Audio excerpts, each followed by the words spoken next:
ಕನ್ನಡ ಭಾಗದ ಹೇಳ್ಕೈತಿ 80 ಕ್ಷೇತ್ರದಲ್ಲಿ ನಿರ್ಣಾಯಕ ಇರೋದು ಹಿಂದುಳಿದ ಜಾತಿಯವರು, ಅದರಲ್ಲಿ ಪ್ರಮುಖವಾಗಿ 40,000 50,000 ಕುರುಬ ಸಮಾಜದವ್ರು ಇರೋದು.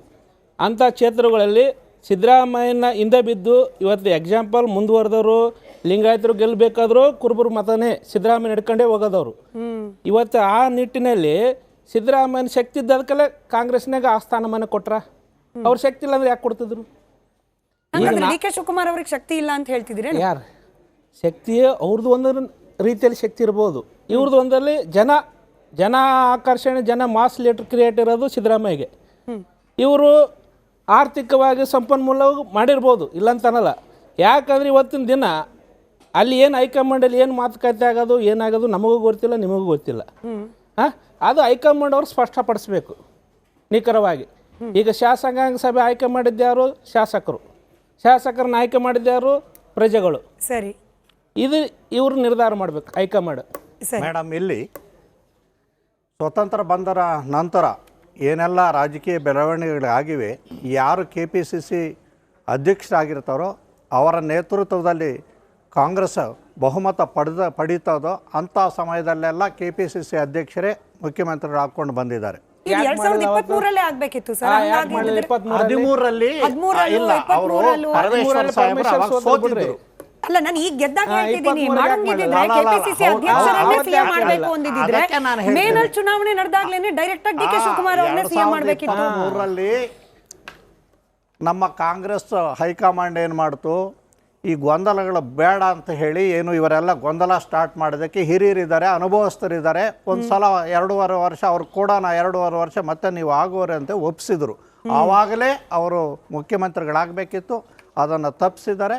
ಕೊಟ್ಟ ಮಾತಿನಂತೆ ಈಗ ನಡ್ಕೋಬೇಕಾಗ್ತದೆ. ನಿಮಗೆಲ್ಲ ಗೊತ್ತಿದೆ, ಹಳೆ ಮೈಸೂರು ಭಾಗದಲ್ಲಿ BJP JDS ಬಹಳ ಪ್ರಬಲವಾಗಿದ್ದಂಥವು.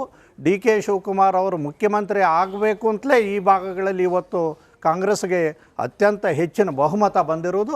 ಅವರಿಗೆ ಆ ಎಲ್ಲ ಶಕ್ತಿ ಅರ್ಹತೆ ಇದ್ದಿದ್ದರಿಂದಲೇ ಅವ್ರನ್ನ ಕಾಂಗ್ರೆಸ್ನ KPCC ಅಧ್ಯಕ್ಷರನ್ನಾಗಿ ಮಾಡಿದ್ದು. ಈಗ ಅವರು ಎಲ್ಲ ಅರ್ಹತೆಯನ್ನು ಹೊಂದಿದ್ದಾರೆ. ಪಕ್ಷದಲ್ಲಿ ಖರ್ಗೆ ಇವರು ಪರಮೇಶ್ವರ್ ಅವ್ರನ್ನ ಬಿಟ್ಟರೆ ಇವರೇ ಅತ್ಯಂತ ಹಿರಿಯರು ಅಂತ ಕೂಡ ಹೇಳ್ತೀವಿ. ಸರಿ, ಅದಕ್ಕೆ ನನಗೆ ಗೊತ್ತಿಲ್ಲ ಇದು ನೀಲ್ಕಂಠ್ ಸರ್ ಒಪ್ತಾರೋ ಇಲ್ಲೋ. ನಾನು BJP ವಕ್ತಾರರನ್ನ ಹಾಗೆ ಸತೀಶ್ ಸರ್ನ ಪ್ರಶ್ನೆ ಕೇಳ್ಕೊಂಡು ಆಮೇಲೆ ಅಶ್ವಿನ್ ಸರ್ ಹತ್ರ ಹೋಗ್ತೀನಿ. ಸರ್, ನಮ್ಮ ರಿಪಬ್ಲಿಕ್ ಇಂಗ್ಲಿಷ್ನಲ್ಲಿ ಒಂದು ಟೈಟಲ್ ಕೊಟ್ಟಿದ್ರು ಇದೇ ವಿಚಾರವಾಗಿ ಡಿಬೇಟ್ ಮಾಡುವಾಗ, ಮ್ಯಾಕ್ಸಿಮಮ್ ಪವರ್ ಲೆಸ್ ಗವರ್ನೆನ್ಸ್ ಅನ್ನೋ ರೀತಿಯಲ್ಲಾಗಿದೆ ಕಾಂಗ್ರೆಸ್ನ ಕರ್ನಾಟಕದ ಪರಿಸ್ಥಿತಿ.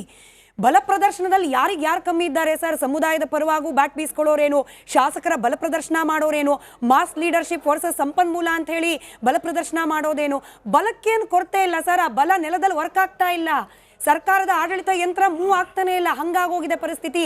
ಈ ಬಲ ಕಟ್ಕೊಂಡು ಜನ ಏನು ಮಾಡಬೇಕು ಅಂತ. ಚಂದ್ರಶೇಖರ್ ಸರ್ ನೋಡಿ, ಇವತ್ತು ಮೋದಿಯವರು ಉಡುಪಿಗೆ ಬಂದಿದ್ದರು. ಉಡುಪಿಗೆ ಬಂದಾಗ 2 ವಿಚಾರಗಳನ್ನ ಪ್ರಮುಖವಾಗಿ ಪ್ರಸ್ತಾಪನೆ ಮಾಡಿದ್ರು. ಮೊದಲನೇದು ವಿಕಸಿತ ಕರ್ನಾಟಕ, ವಿಕಸಿತ ಭಾರತ. ಕರ್ನಾಟಕವನ್ನು ಡೆವಲಪ್ಮೆಂಟ್ ಮಾಡಿ ಅದರ ಮುಖಾಂತರವೇ ಭಾರತವನ್ನು ಡೆವಲಪ್ಮೆಂಟ್ ಮಾಡ್ತಕ್ಕಂಥದ್ದು. ಡೆವಲಪ್ಮೆಂಟ್ ಅಂತೇಳಿ ಸೆಂಟ್ರಲ್ ಗೌರ್ಮೆಂಟು ಅಷ್ಟು ಕೆಲಸಗಳನ್ನ ಮಾಡ್ತಾ ಇದೆ. ಅದ್ರ ಜೊತೆಗೆ ಇನ್ನೊಂದು ವಿಷಯ ಹೇಳಿದ್ರು ಸ್ಮಿತಾ ಅವರೇ, ಶ್ರೀಕೃಷ್ಣ ಪರಮಾತ್ಮನನ್ನು ಕೂಡ ಶ್ಲಾಘನೆ ಮಾಡ್ಕೊಂಡೋದ್ರು. ಅದೇ ಸಮಯದಲ್ಲೇನೆ ಪೂಜೆ ಕನಕದಾಸರನ್ನು ಕೂಡ ಶ್ಲಾಘನೆ ಮಾಡ್ಕೊಂಡೋದ್ರು. ಅಂದ್ರೆ ಇಡೀ ಸಮಾಜವನ್ನ ಒಟ್ಟುಗೂಡಿಸ್ತಕ್ಕಂಥ ಕೆಲಸವನ್ನ ಮೋದಿ ಅವರು ಮಾಡಿದ್ರು.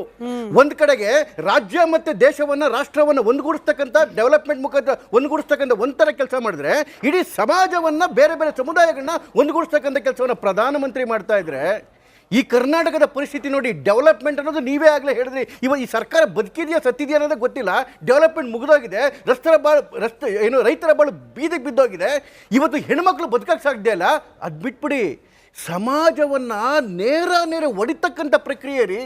ಇವತ್ತು ಜಾತಿಗಳ ಮಧ್ಯೆ ಯಾವ ರೀತಿ ಬೆಂಕಿ ಹತ್ಬಿಟ್ಟಿದೆ ಅಂತ ಹೇಳಿದ್ರೆ, ಸರ್ ಸಿದ್ದರಾಮಯ್ಯನವರೇನು ಕುರುಬರನ್ನ ಕೇಳಿಲ್ಲ, ಡಿ ಕೆ ಶಿವಕುಮಾರ್ ಅವರೇನು ವಕೀಲರಿಗೆ ನಾನು ಯಾರು ವಿಷಯ ಹೇಳ್ತಿಲ್ಲ ನೋಡಿ. ಅವ್ರನ್ನ ಸಂಯಮವಾಗಿರಿ ಅಂತ ಹೇಳೋ ಜವಾಬ್ದಾರಿ ಇವ್ರದ್ದು.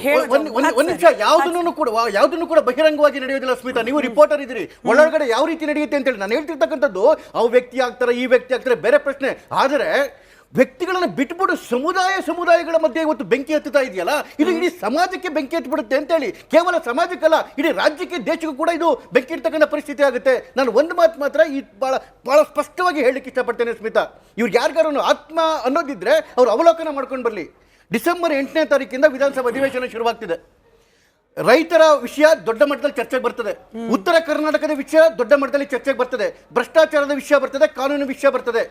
ಇದಕ್ಕೆಲ್ಲ ಉತ್ತರ ಹೇಳ್ಬೇಕಾಗಿರೋ ಯಾರು? ಮುಖ್ಯಮಂತ್ರಿಗಳು. ಹಂಗಾಮಿ ಮುಖ್ಯಮಂತ್ರಿ ಅಲ್ಲ. ಅದೇ ಅಲ್ವಾ ಸರ್ ಇವಾಗಿರೋದು ಬೆಳಗಾವಿಯಲ್ಲಿ ನಡೆಯೋ ಅಧಿವೇಶನದಲ್ಲಿ ಮುಖ್ಯಮಂತ್ರಿ ಆಗ್ಬೇಕು ಅನ್ನೋದೇ ಅಲ್ವಾ ಪೈಪೋಟಿ.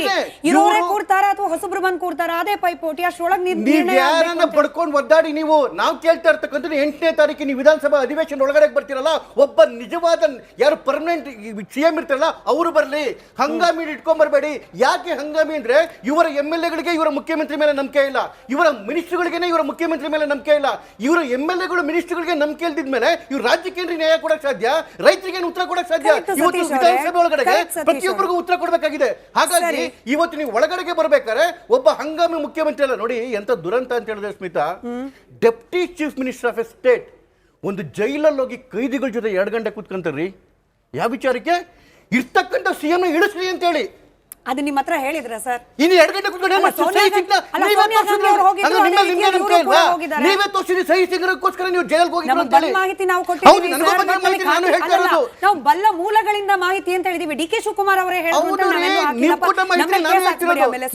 ಮಾಹಿತಿ ನಾವು ಹೇಳ್ತಾ ಇರೋದು. ಅಂದ್ರೆ ಒಬ್ಬ DCM ಒಬ್ಬ ಕೈದಿಗಳ ಜೊತೆ ಕೂತ್ಕೊಂತಾರೆ, ಈ ಮುಖ್ಯಮಂತ್ರಿ ಬೇಡ, ಈ ಮುಖ್ಯಮಂತ್ರಿ ಕೆಳಗಡೆ ಇಳಿಸಿ ಅಂತೇಳಿ. ಇವರ MLA ಡೆಲ್ಲಿలో ಕೂತ್ಕೊಂತಾರೆ, ಈ ಮುಖ್ಯಮಂತ್ರಿ ಬೇಡ, ಈ ಮುಖ್ಯಮಂತ್ರಿ ಕೆಳಗಡೆ ಇಳಿಸಿ ಅಂತ. ಇನ್ನು ಕೆಲವು MLA ಹೇಳ್ತಾರೆ ಈ DCM ಆಗಿ ಅವ್ರ ಜೊತೆ ಇನ್ನು 3 ಜನ DCM ಹಾಕಿ ಈ ಮುಖ್ಯಮಂತ್ರಿಗಳೇ ಹೋಗ್ತಾರೆ ಅಂತೇಳಿ. ಅಂದ್ರೆ ಇವರ ಸ್ವಾರ್ಥಕ್ಕೆ ಇವತ್ತು ಕರ್ನಾಟಕಕ್ಕೂ ಬೆಂಕಿ ಇಡ್ತಾ ಇದ್ದಾರೆ, ಜಾತಿ ಸಮುದಾಯಗಳ ಮಧ್ಯೆ ಬೆಂಕಿ ಇಡ್ತಾ ಇದ್ದಾರೆ. ಇವರ ಸ್ವಾರ್ಥಕ್ಕೆ ಧಿಕ್ಕಾರ.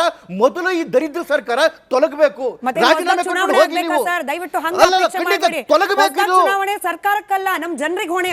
ಏನು ಮಾಡಕ್ಕಾಗಲ್ಲ. ಇಂಥ ಪಾಪ ಮಾಡಿ ಜನ ಇಂಥ ಸರ್ಕಾರ ಇವತ್ತು ಆಯ್ಕೆ ಮಾಡ್ಬಿಟ್ಟು ತಲೆ ಚಚ್ಕೊಂತ ಇದ್ರೆ ಬಹಳ ಬೆಂಕಿ ಆಗ್ತಾ ಇದೆ. ಹಾಗಾಗಿ ಈ ಸರ್ಕಾರ ದಯಮಾಡಿ ತೊಲಗೊಟ್ಟೋಗಿ ರಾಜೀನಾಮೆ ಕೊಟ್ಬಿಟ್ಟು ಹೋಗಿ. ನಿಮ್ಗೆ ಯೋಗ್ಯತೆ ಇದ್ರೆ ಅಸಮಾಧಾನ ತೋಡ್ಕೊಂಡವ್ರು ನಮ್ ಕ್ಯಾಮ್ರಾಗೂ ಸಿಕ್ಕಿದ್ರು ಸರ್. ತಲೆ ಚಚ್ಕೊಂಡವ್ರು ನಮ್ ಕ್ಯಾಮ್ರಾ ಕಾಣ್ಲಿಲ್ಲ. ನಿಮ್ಗೇನಾದ್ರೂ ಗೊತ್ತಿದ್ರೆ ಕೊಡಿ ವಿಜುವಲ್. ಈ ಡಿವಿಷನ್ ನೀವು ಒಪ್ತಿರೋ ಬಿಡ್ತಿರೋ, ಈ ಡಿವಿಷನ್ ಏನಾಗ್ತಾ ಇದೆ ಬಹಳ ಡೇಂಜರಸ್ ಅಪ್ಪ. ಸಮುದಾಯಗಳ ನಡುವೆ ಡಿವಿಷನ್, ಶಾಸಕರ ನಡುವೆ ಡಿವಿಷನ್, ಮುಖ್ಯಮಂತ್ರಿ ಉಪಮುಖ್ಯಮಂತ್ರಿಗಳ ನಡುವೆ ಡಿವಿಷನ್. ಇದು ಎಲ್ಲಿ ಹೋಗಿ ಮುಟ್ಟುತ್ತೆ ಅಂತ ಕಡೆ ಪಾರ್ಟಿನೇ ಡಿವಿಷನ್ ಆಗ್ಬಿಡುತ್ತಾ ಆತಂಕ. ನೋಡಿ, ಡಿವಿಷನ್ ಅನ್ನೋ ಪದ ಇದೆ ಅಲ್ವಾ, ಮತ್ತೆ ಅದಕ್ಕೆ ಇರುವಂಥ ಪರಂಪರೆ ಇತಿಹಾಸ ಭಾಳ ಹಳೇದು. ಅದು BJPಯ ವಕ್ತಾರರು ಸ್ನೇಹಿತರು ಹೇಳ್ತಾ ಇದ್ರು, ಈಗ ಇಡೀ ಕುರುಬರ ನಡುವೆ ಮತ್ತು ಒಕ್ಕಲಿಗರ ನಡುವೆ ದೊಡ್ಡ ಮಟ್ಟದ ಕಂದಕ ಶುರು ಆಗ್ಬಿಟ್ಟಿದೆ ಎಲ್ಲವೂ ಅಂಥೇಳಿ.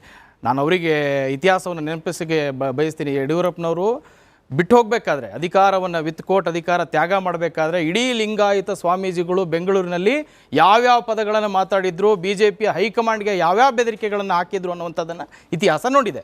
ಇಟ್ನಾಳ್ ಸರ್ ಅವರು ನಾನು ರಾಂಗ್ ಇದ್ದರೆ ಬಹುಶಃ ಅವರು ಸರಿ ಮಾಡಲಿ, ಹಿರಿಯರಿದ್ದಾರೆ. ನಾನು ಹೇಳುವಂಥದ್ದು ಭಿನ್ನಮತ ಅನ್ನುವಂಥದ್ದು ಇದೆ ಅಲ್ವಾ, ರಾಜಕೀಯ ಕ್ಷೇತ್ರನೇ ಭಿನ್ನಮತ ಮೇಡಮ್. ಯಾವ ಪಕ್ಷ ಇರಲಿ ಅಂಥದ್ರ, ಕಾಂಗ್ರೆಸ್ ಇರಲಿ, BJP ಇರಲಿ, JDS ಇರಲಿ, ಪ್ರಾದೇಶಿಕ ಪಕ್ಷದಲ್ಲೂ ಕೂಡ ತನ್ನದೇ ಆದಂಥ ಭಿನ್ನಮತ ಇದೆ. ಇವತ್ತು ಕುಮಾರಸ್ವಾಮಿ ಮತ್ತು GT ದೇವೇಗೌಡರ ನಡುವೆ ಸಣ್ಣ ಮಟ್ಟದ ಭಿನ್ನಮತಗಳಿದ್ದಾವೆ. BJP ನಡುವೆ ಏನೇನೆಲ್ಲ